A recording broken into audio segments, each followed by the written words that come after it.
మీ business ఏదైనా మీ ఊర్లో promotion చేయాలంటే అది సుమన్ టీవీతోనే సాధ్యం. ఇప్పుడే సంప్రదించండి. Welcome to Suman TV. ఈ రోజు మనం ప్రొద్దుటూరు నియోజకవర్గం కొత్తపల్లె పంచాయతీలోని పాత ఆటో నగర్ నందు ఉన్నాము. ప్రస్తుతం ఉన్నటువంటి కొత్త అసోసియేషన్ వారికి ఒక ల్యాండ్ గురించి డిస్ప్యూట్ జరుగుతూ ఉంది. పాత ఆటో నగర్ అసోసియేషన్ ప్రస్తుత ప్రెసిడెంట్ మనతో ఉన్నారు. అన్నా చెప్పండి, ఈ ల్యాండ్ డిస్ప్యూట్ ఎందుకు జరుగుతోంది? పాత ప్రెసిడెంట్ కు మీ ప్రెసిడెంట్ కు ఉన్నటువంటి పర్సనల్ కలహాల వల్ల ఏమన్నా జరుగుతోందా, లేదా డాక్యుమెంట్ల ప్రకారం మా స్థలము అనే ఉద్దేశంతో మీరు మాట్లాడుతున్నారా? చెప్పండి అన్న. నమస్కారం. నేను ప్రెసిడెంట్ పాత ఆటో నగర్ 13 ఏళ్ళు మహబూబ్ బేగ్ అనే వ్యక్తి ప్రెసిడెంట్ గా కొనసాగినాడు. 1986లో ఈ ఆటో నగర్ స్థాపించబడినది. దాని తర్వాత మా ఆటో నగర్ అసోసియేషన్ 37, 38 ప్లాట్లు, 73, 74 ప్లాట్లు ఎంవి రమణారెడ్డి సార్ గారికి, వాళ్ళ మైనర్ అయిన లిఖితారెడ్డి, గౌతమ్ రెడ్డి గారికి ఇద్దరికి అసోసియేషన్ వారు రిజిస్టర్ చేసి ఇచ్చినారు. దాని తర్వాత ఈ స్థలము ఎంకరేజ్మెంట్ లో రోడ్డుకు పోగా 35-18 మహబూబ్ బేగ్ అనే మాజీ ప్రెసిడెంట్ వాళ్ళ భార్య పేరు మీద మహమూదా బేగం మీదకి మార్చిబడినాడు. కానీ ఆయన వచ్చేసి 18 అడుగు కాకుండా ప్రస్తుతం రోడ్డుకు పోలేదు నా స్థలము, నాకు 40 అడుగు కావాలని చెప్పి మాతో ఫైట్ చేస్తున్నాడు. ఆయన ఎంవి రమణారెడ్డి వాళ్ళ ఫ్యామిలీతో రాయించుకునేది 18 అడుగు 35 అడుగు 2 ప్లాట్లు రాయించుకున్నాడు. కానీ మా మీద బలవంతం చేయడము, ఇట్లా బెదిరించడం చేస్తున్నాడు. ఆ మనుషుల్ని పిలిపించుకున్నాడు, రౌడీజం చేస్తున్నారు. ఇది మా సమస్య. మా స్థలంలో మా కొలతలు ఎంత ఉన్నాయో అంతవరకు మేము గోడెత్తుతున్నాము. ఈ విషయాన్ని ఎమ్మెల్యే గారి దృష్టి కూడా మేము తీసుకెళ్లాము. ఎమ్మెల్యే గారు సొంతంగా మీ స్థలం మీరు గోడెత్తుమని చెప్పారు. మేము ఈరోజు పని మొదలుపెట్టి చేస్తున్నాము. ఈ సమస్యకు సంబంధించి సమస్య డిస్ప్యూట్ ఉంది అని అంటున్నారు. మీరు అధికారులను ఏమైనా కలిసారా? అధికారుల నుంచి మీకు ఎటువంటి సాయం అందింది? అధికారులు ఏమైనా ఈ సమస్యను సద్దుమణిగే ప్రయత్నం చేశారా అన్న? చెప్పండి. దగ్గరికి మా సమస్య చెప్పాము. వాళ్ళ తర్వాత సందర్భం జరిపిన తర్వాతనే ఈ పనిని మేము మొదలు పెట్టాము. మా డాక్యుమెంట్ ఎంత ఉందో ఆ డాక్యుమెంట్ ప్రకారమే మేము మా ఆటో డాక్యుమెంట్ మేము పని మొదలు పెడుతున్నాము. మేము ఎవరి స్థలం కాజేయాలని కానీ వారికి మాకు వ్యక్తిగత కక్షలు ఎలాంటివి లేవు. కానీ ఇది ఆటో సమస్య కాబట్టి నేను ప్రస్తుత ప్రెసిడెంట్ కాబట్టి నిలబడి మాట్లాడాల్సి వస్తున్నది. అంతే తప్ప మాకు ఎలాంటి విభేదాలు లేవు. ఇంతే. నమస్కారం. ఈ 75 ప్లాట్ నెంబర్ ఉండాలి. ఈ మా పాత ప్రెసిడెంట్ ఏం చేశా అంటే దీన్ని 76గా చిత్రీకరించినాడు. దాన్ని ఆటోవర్ స్థలంలో బలవంతంగా రూమ్ వేయించి కట్టించాడు. మా ఆటోవర్ పక్కన మొత్తం బండలు ఉన్నాయి. ఆటోనగర్ లోపల నెంబర్ బండలు ఉన్నాయి. మొత్తం నెంబర్ బండలు లేకుండా, సాక్ష్యాలు లేకుండా మొత్తం జేసీబీతో లెవెల్ చేయించేశాడు. ఈయనంతా ఒక పథకం ప్రకారం, ప్లాన్ ప్రకారం చేసినాడు. ఇతను స్థలాలు కాజేయాలని ఆ ఉద్దేశంతో ఇవన్నీ చేశాడు. మా ఆటోలో ఇంకా కొన్ని సమస్యలు ఉన్నాయి. ఆటోలో ఇంకా కొన్ని ప్లాట్ వీళ్ళు లోపల రాయించుకుని ఉన్నారు. ఇవన్నీ రాబోయే కాలంలో ఇవన్నీ మేము బయటికి తీస్తాము. ఇవన్నీ మీడియా దృష్టికి తీసుకొని వస్తాము. మాకు మీడియా వారు అందరూ సహకరించాలని నమస్కరిస్తున్నాం.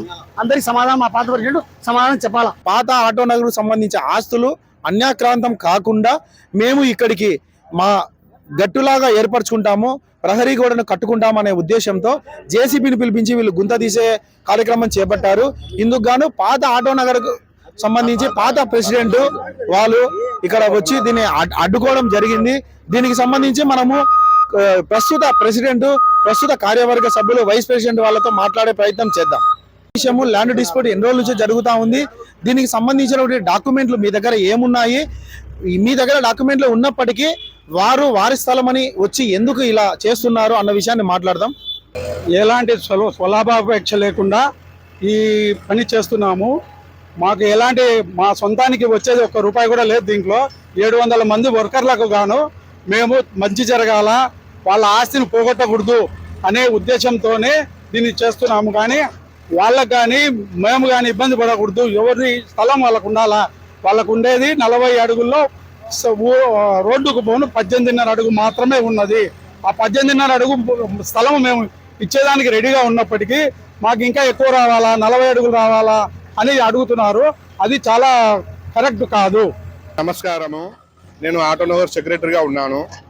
గతంలో 13 ఏళ్ల నుంచి నేను ఆటోనగర్ అసోసియేషన్లో నంబర్గా ఉన్నాను. కానీ గతంలో ఉన్న ప్రెసిడెంట్ మేము అతనికి నమ్మినాము, మంచి చేస్తాలే అని నమ్మి అతనికి ప్రెసిడెంట్గా ఎన్నుకున్నాం. 5-6 సంవత్సరాల వరకు బాగానే చేసినాడు. దాని తర్వాత అతను బుద్ధి మారింది. ఏది ఆస్తుల గురించి ఏమన్నా స్థలాలు ఏమన్నా ఉంటే మాకెవరు తెలియకుండా అతను వాళ్ళ పిల్లలకు వాళ్ళ భార్య పేరు మీద రాయిచ్చి ఇచ్చేసినాడు. అట్లా అతను చుట్టుపక్కల 30 ఫ్లాట్లు ఉన్నాయి. అతను డబ్బులు ఇచ్చి కొనింది ఒక 20-15 ఉంటాయి. మిగతా 10-15 ఫ్లాట్లు ఇట్లానే వేరే వాళ్ళకి రాయిచ్చినట్టు ఉన్నాయి. అసోసియేషన్ కు ఏం తెలిపిలే, అసోసియేషన్ కు ఏం చెప్పలే, మినిట్ బుక్ లో ఏం రాయాలా. మీటింగ్ పెట్టలే, అతను ఓన్ గా డిసిజన్ తీసుకొని అతను స్థలాలు తీసుకున్నాడు. ఇంకోటి రోడ్డు పైన కూడా స్థలం అప్పుడు మేము కొలతలు తీసుకోక ముందు కూడా కొలతలు వేస్తే 13.5 అడుగు ఉంది, అది నేను తీసుకుంటున్నాను రమణాడి సార్ గారు అని చెప్పి మాకు అతను తీసుకున్నాడు. మేము 13.5 అడుగులు ఉంటే ఎందుకు తీసుకుంటున్నాం, రోడ్డు పోతుంది కదా అంటే, పోతే పోనీలే అది నా ఇష్టం నేను తీసుకోవాలనుకుంటున్నాను అన్నాడు. అంటే నీ ఇష్టం నువ్వు తీసుకొని మేము చెప్పేసినాం. ఇప్పుడు ఆ 13.5 అడుగు లేకుండా 18.5 అడుగు రిజిస్ట్రేషన్ చేసుకున్నాడు. రిజిస్ట్రేషన్ చేసుకున్న తర్వాత కొలతలు వేసే కదా రిజిస్ట్రేషన్ చేసేది, కొలతలు వేసి దిశలు అన్ని రాయితే రిజిస్ట్రేషన్ చేసుకుంటాడు. ఆ విధంగానే రాయించుకున్నాడు. ఆ స్థలం ఇక్కడ ఆల్రెడీ ఉంది, 13.5 అడుగే ఉంటే 18.5 అడుగు రాయించుకున్నాడు. అయినా మేము 5 అడుగులు మేము వదిలేస్తున్నాం, ఎందుకు అది నిదానంగానే మళ్ళీ చూసుకుందాంలే అని. ఇప్పుడు అది కూడా కాకుండా మాకు 40 అడుగులు కావాలా, లేని మాకు బెదిరిస్తున్నాడు, రౌడీలు పిలిపిస్తున్నాడు, మమ్మల్ని చంపుతా అంటున్నాడు, ఇట్లాంటివన్నీ చేస్తున్నాడు. అతని ఆటోనగర్ స్థలాలు కూడా చాలా కబ్జా చేసినాడు. మాకు ఉండే స్థలాలు కొన్ని మిగులు స్థలాలు కూడా అతను రాయించుకున్నాడు. అవి కూడా మేము కాపాడాలా, అతనికి తగిన శిక్ష కూడా పడాలని మేము కోరుకుంటున్నాం. ఏమంటే ముందు ప్రెసిడెంట్, ఇప్పుడు ఇక్కడ ఉండేదంతా ముందు కంప ఉండేది, ఆ కంపలో నెంబర్ ప్లేట్ ఉన్నాయి, ఇన్ని ఫ్లాట్లు ఉన్నాయని నెంబర్ రాళ్ళు ఉన్నాయి. ఆ రాళ్ళన్నీ జేసీబీతో దుబ్బేసి లెవెల్ చేసేసినాడు, ఎందుకు కనపరాకూడదని. ఇంకొకటి ఇది వచ్చేసి ఈ రూమ్లు కట్టించింది మా బేకే వాళ్ళ ఫ్రెండ్కు గురప్ప అని ఇచ్చినాడు. కానీ అతను తీసుకునేది 75వ నంబర్ ఫ్లాట్, అతను 76లో ఇచ్చి ఇదే నీ ఫ్లాట్ నువ్వు తీసుకో అని చెప్పి అతనే కొలతలు వేయించి ఇచ్చినాడు. ఆ 75 అతను కట్టకుండా బలవంతంగా కట్టించాడు. 76 ఫ్లాట్లో 75వ నంబర్ అని చెప్పి కట్టించినాడు. ఇప్పుడు అతని ఫ్రెండే అతను గురప్ప, అతని మా స్థలం ఇది కూడా మా స్థలం కబ్జా చేసి రూమ్లు కట్టించినాడు.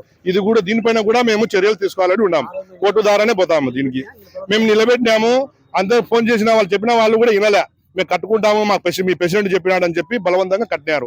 ఇది కూడా రూమ్ కూడా మేము కోర్టు ద్వారా బెస్తాం.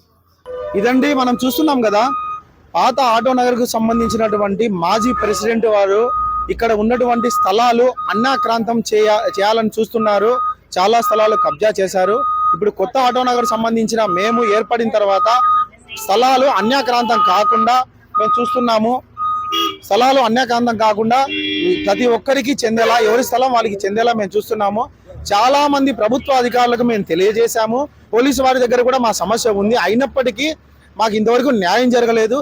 కేవలం మీడియాను మాత్రం ఆశ్రయిస్తే మాకు న్యాయం జరుగుతుందనే ఉద్దేశంతో ఈరోజు సుమన్ టీవీని సుమన్ టీవీ వారికి తెలియజేయడం జరిగింది. అందువల్ల మనం వచ్చి వారి సమస్యను ప్రజలకు, అధికారులకు తెలియజేయాలనే ఉద్దేశంతో వారి సమస్యను మనం తెలుసుకోవడం జరిగింది. ఈ సమస్యకు అధికారులు న్యాయం చేస్తారని ఆశిద్దాం.